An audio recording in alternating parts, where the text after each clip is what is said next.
बिहार में वो 4 सीटों के उपचुनाव का एग्जिट पोल्स आ गया है। बिहार के विधानसभा चुनाव से पहले के सेमीफाइनल चुनाव को लेकर जिसका जिक्र किया जा रहा था, अब उसका एग्जिट पोल सामने आया है और एग्जिट पोल ऐसा सामने आया है कि अगर वो नतीजे में तब्दील हो गया तो बिहार की राजनीति का हवा ही बदल जाएगा, लोगों की सोचने का नजरिया बदल जाएगा और बिहार की पॉलिटिक्स में पॉलिटिक्स करने का तरीका बदल जाएगा।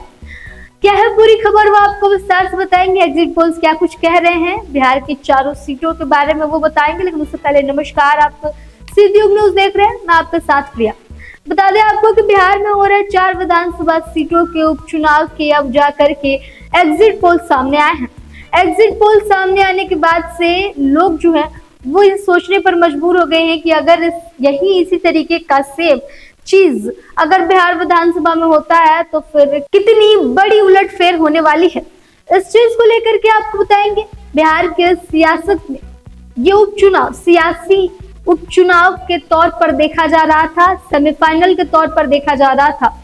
इस सेमीफाइनल में परिवारवाद भी था, एमओआई समीकरण भी था, नए जनसुराज के नेता प्रशांत किशोर भी थे, मुख्यमंत्री नीतीश कुमार ने भी अपनी जान झोंकी थी और लालू यादव भी अपनी पूरी ताकत के साथ इस चुनाव में जुटे हुए थे। लेकिन अब जाकर के जब रिजल्ट सामने आने वाला है तो लोग ये सोचने पर मजबूर हैं कि आखिर किसकी नैया एमओआई समीकरण पार लगाएगा और किसकी नैया डुबो देगा। प्रशांत किशोर क्या अपनी बोहनी भी कर पाएंगे? जो प्रशांत किशोर राजनीति में आने से पहले बड़ी बड़ी बातें करते थे, क्या उस प्रशांत किशोर का एक सीट भी इन 4 सीटों में से निकल पाएगा? बीजेपी क्या अपनी धाक जमाने में इस चुनाव में कामयाब होगी? क्या बीजेपी जिन 2 उम्मीदवारों पर अपना मोहरा लगाए हुए है, क्या उन मोहरों में से एक मोहरा भी बीजेपी का इस चुनाव में खरा उतर पाएगा?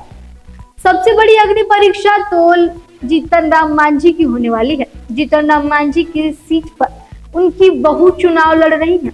उनकी बहू को जीतन राम मांझी की तरफ से चुनाव लड़ने के बाद अब जीतन राम मांझी को लेकर के कहा जा रहा है कि क्या जीतन राम मांझी अपनी सीट बचाने में कामयाब हो पाएंगे। क्या है पूरी खबर, वो आपको विस्तार से बताते हैं। बिहार में हो रहे 4 विधानसभा सीटों के उपचुनाव में भाजपा की प्रतिष्ठा भी दांव पर लगी हुई है। भाजपा ने रामगढ़ और तरारी 2 विधानसभा से अपने उम्मीदवार उतारे हैं। तरारी विधानसभा का चुनावी जंग त्रिकोणात्मक संघर्ष में फंसा हुआ है। यहाँ भाजपा के विशाल प्रशांत की टक्कर भाकपा माले के राजू यादव से है। वहीं अगर बात करें तो हालांकि इस चुनाव का तीसरा कोर जनसुराज बना हुआ है।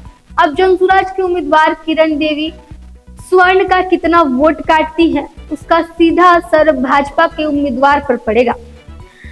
इधर भाकपा माले के राजू यादव को मुस्लिम यादव समीकरण पर तो है ही, मगर इस बार वैश्य मत का झुकाव भाकपा माले के उम्मीदवार की तरफ उतना नहीं दिखा जितना सुदामा प्रसाद को वर्ष 2020 के विधानसभा और साल लोकसभा के चुनाव में मिलते हुए दिखाई दिया। बाजी किसकी ओर पलट सकती है? अगर भाजपा को उम्मीद भी है तो तरारी रामगढ़ विधानसभा उपचुनाव में भी भाजपा की प्रतिष्ठा दांव पर लगी हुई है। यहाँ का मुकाबला भी काफी रोचक हो गया है। भाजपा से यहाँ अशोक सिंह की टक्कर राजद के अजीत सिंह और बहुजन समाज पार्टी के पिंटू यादव से है। राजद को यहाँ सबसे बड़ा नुकसान एमओआई समीकरण के राजपूत जाति में हिस्सेदारी का खेल राजद को भाजपा के बीच खूब हुआ। एमओआई समीकरण और राजपूत जाति दोनों के बीच को लेकर के राजद और भाजपा में जो टक्करें हुई उसमें कहीं ना कहीं राजद को नुकसान भी हुआ है। उधर कुशवाहा जाति से जनसुराज के उम्मीदवार ने भी अपनी पूरी ताकत झोंक दी। ऐसे में मुकाबला बसपा और भाजपा उम्मीदवार के बीच होती दिख रही है। रामगढ़ में मुकाबला बसपा और भाजपा इन 2 उम्मीदवारों के बीच है, यानी कि इसका सीधा नुकसान राजद को हुआ है। राजद ने जो एमओआई समीकरण और राजपूत जाति को अपनी तरफ करने की कोशिश की, उसमें से राजद दोनों में से किसी को कामयाब करती हुई अपनी तरफ खींचती हुई दिखाई नहीं दे रही है। लिहाजा यहाँ टक्कर भाजपा और बसपा के बीच में होती हुई दिखाई दे रही है। एमओआई के नुकसान से इस बार रामगढ़ में विरासत की जंग को विराम मिलता हुआ दिख रहा है। मामला काफी 19 और 20 के जैसा है। 4 विधानसभा सीटों में उपचुनाव में जनता दल यू ने सिर्फ बेलागंज में अपना उम्मीदवार उतारा है। राजद से सांसद सुरेंद्र यादव के बेटे विश्वनाथ यादव की टक्कर जेडीयू की मनोरमा देवी से है। आमतौर पर एमवाई राजद की तरफ पोल करता रहा है, पर बेलागंज में सबसे ज्यादा एमवाई समीकरण में बिखराव दिखा गया है।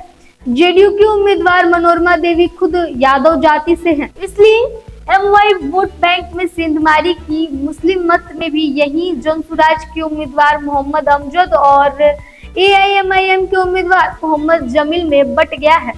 एमवाई समीकरण, जो कि राजद का एक अहम समीकरण कहा जाता था, वो इस बार पूरी तरीके से बिखरा हुआ दिखाई दे रहा है। बेलागंज में इसका खासा असर दिख रहा है, जिसकी वजह से कहीं न कहीं आरजेडी की जो सीट है वो निकालने इस बार मुश्किल दिख रही है। अन्य पिछड़ा और अति पिछड़ा वोट नीतीश कुमार के चुनाव प्रचार के कारण जेडीयू की तरफ जाता दिख रहा है। बेलागंज में भी विरासत की राजनीति पर इस बार ग्रहण लगता हुआ दिख रहा है। इमामगंज विधानसभा उपचुनाव हिंदुस्तानी अवाम मोर्चा सेकुलर के उम्मीदवार दीपा मांझी भी त्रिकोणात्मक संघर्ष में फंस गई है। राजद के रोशन मांझी का पलड़ा यहाँ भारी दिख रहा है। ऐसा इसलिए है कि इमामगंज में माई समीकरण इंटैक्ट कर रहा है। पासवान जाति का वोट इस बार जनसुराज के डॉक्टर जितेंद्र की तरफ जाता दिख रहा है। दीपा मांझी के लिए यह भी खतरे की एक बड़ी घंटी है। यहाँ राजद के उम्मीदवार रोशन मांझी हम की उम्मीदवार से 20 पड़ते हुए दिखाई पड़ रहे हैं। वही अगर बात करें 4 विधानसभा सीटों के उपचुनाव के परिणाम, तो वैसे 23 नवंबर को आएंगे। मामला पूरी तरह से नेट टू नेट फाइट का है। विरासत की जंग, विरासत की राजनीति पर बड़ा प्रश्न चिन्ह ये उपचुनाव लगा रहा है। राजनीति विश्लेषणों की अगर बात माने तो इस बार परिणाम 3:1 का नहीं होने वाला है। राजद को सबसे बड़ा नुकसान इस उपचुनाव में होते हुए दिखाई दे रहा है। राजद, जो कि फिलहाल उसके पास 3 सीटें हैं, जो 3 सीटों पर चुनाव लड़ रही है, उसमें से अभी की अगर बात करें तो राजद की 2 सीटें ऐसी हैं जो राजद के पास पूर्व में सीटिंग सीटें थी। एक सीट इमामगंज की है, जहां पर पिछली बार राजद की हार हुई थी और वहां से जीतन राम मांझी जीते थे, लेकिन इस बार भी राजद ने वहां पर अपना कैंडिडेट उतारे हैं और लिहाजा राजद की जिम्मेदारी बनती थी कि राजद इमामगंज से अपनी सीट को वापस निकाले। अब जब राजद इमामगंज में भारी पड़ती हुई दिख रही है, तो राजद अपने उन 2 जगहों पर कमजोर पड़ गई है जो उसकी सीटिंग सीटें पहले से है। राजद की दोनों सीटिंग सीटें बात करें अगर, तो रामगढ़ और बेलागंज, ये दोनों ही जगहों पर राजद की एमवाई समीकरण की वजह से ही राजद पीछे पड़ती हुई दिखाई दे रही है। एमवाई समीकरण इस बार ऐसे बटा है तमाम पार्टियों में, जैसे मानो एमवाई समीकरण बिखर सा गया हो। अगर यही एमवाई समीकरण का हाल 2025 में भी देखने को मिला, तो ये कहना बिल्कुल सही होगा कि जो लोग ये अनुमान लेकर के चल रहे थे कि 2025 से पहले होने वाला ये उपचुनाव सेमीफाइनल है, ये बिल्कुल सही बात साबित होती है। इस बार खासा नुकसान राजद को मिलते हुए दिखाई दे रही है। देखना यह होगा कि एग्जिट पोल्स क्या सही साबित होते हैं या फिर ईवीएम अपना अलग ही कमाल दिखाता है। ईवीएम में जो वोट बंद है, जो ईवीएम में मतदान किए गए हैं, वो कुछ और ही निकल करके नजर आते हैं और 2025 का चुनाव फिर एक अलग रुख मोड़ लेता है।